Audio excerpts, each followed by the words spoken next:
Yeah, just a quick review of the Bauerfeind GenuPoint knee strap. So basically, these bands decrease pain in your knee by decreasing strain on your patellar tendon. So here's your patella, and the patellar tendon is underneath it, it goes here. So researchers think that there's two main ways that these bands work to do this. The first thing is they find that it increases the angle between your patella and the patellar tendon. So your patella tendon sits at a certain angle, and then your patella sits at another angle. And when you put this band on, it increases the angle, and they think that decreases stress on the patellar tendon. The other thing they find is that it does decrease patellar tendon length. Okay, so they think that contributes to less pain.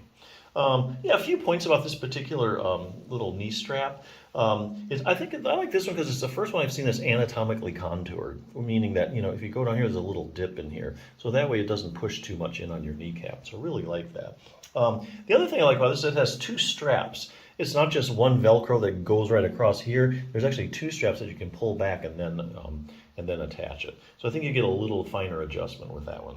So I really like that.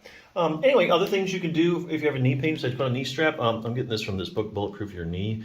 This is one resource. If you have any kind of knee problem, make sure that you're definitely strengthening your quadriceps muscle. The quadriceps muscle is a big muscle here on the front of your thigh, and here's your kneecap for reference, for your patella. So right above it is your quadriceps muscle.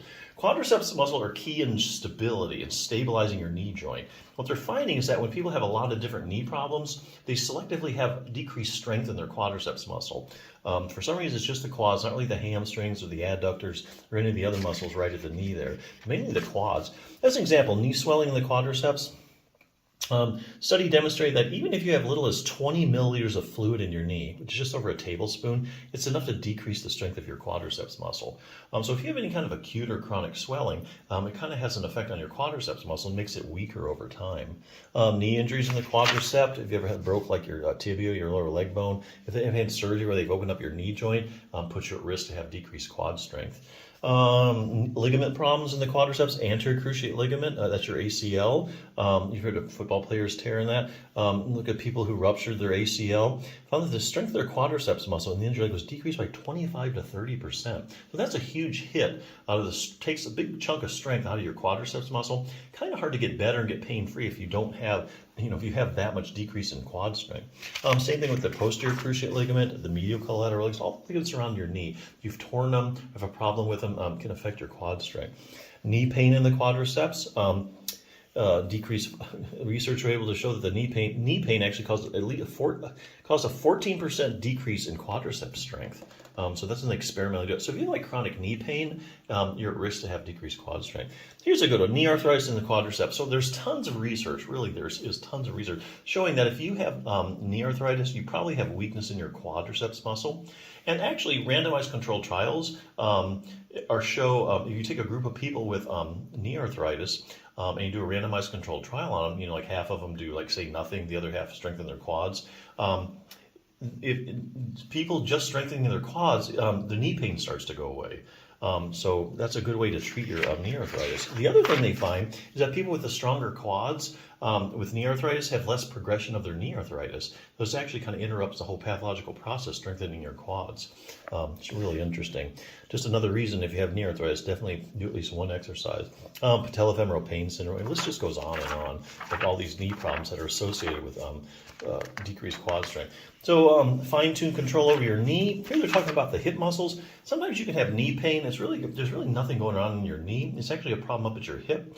Classic examples like iliotibial band syndrome. You take a group of people with iliotibial band syndrome and you test their hip muscles. You find their hip abductors, which is a key muscle to keep your pelvis level when you're walking, and it brings your leg out to the side. Find they have hip abductor. Gluteus medius in particular is gluteus medius is a hip abductor. A lot of gluteus medius weakness in these patients. Likewise, here again, randomized controlled trials strengthen the gluteus medius muscle, the hip abductors, and iliotibial band syndrome goes away. So how about that? Keeping your knee flexible. We all know it needs to bend and straighten fully. What a lot of people don't know is that your knee actually rotates. About the last 10 to 15 degrees of you straightening your leg out, your knee actually rotates out to the side. And here's a little test to see if you have that accessory motion. So you need that motion really for full knee functioning. And probably the last thing I can think of that you could do, increase knee stability, dynamic knee stability. So here they're talking about proprioception.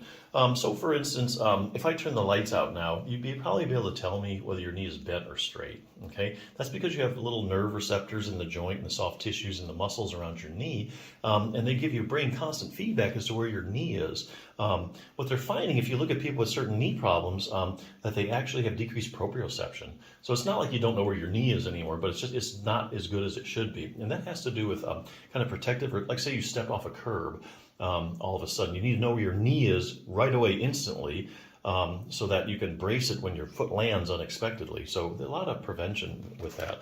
Lots of things you can do. But hey, nothing's as quick as put on a little knee strap. A lot of people report that they have decreased pain right away. So get a little knee strap. Check it out.